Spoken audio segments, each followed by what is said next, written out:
araw nga ay papasyal tayo sa ginagawang Baywalk dito sa Alaminos City, Pangasinan. Pero bago ang lahat, unahin muna natin dito sa Lookout Wharf. At nakikita nga dito ang aming pinagmamalaking 100 Islands. 100 Islands ang tawag dito, pero hindi siya 100 pulo. 100? 100 kasi. Ayun na nga, 100 Islands ang tawag dito pero hindi siya 100 pulo. Bali meron nga siyang 124 islands kapag low tide at 123 islands kapag high tide. So bago tayo pumunta ng Baywalk, mamasyal muna tayo dito sa Lookout Wharf. Wow, first time yan. Taga dito nga pala ako. Pero first time ko mag-slide dyan.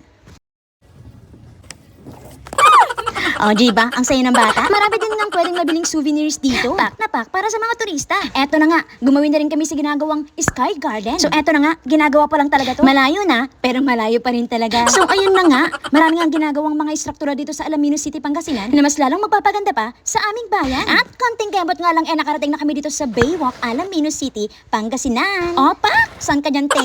So from Baywalk, konting langoy mo lang makakarating ka na sa Mangrove Park.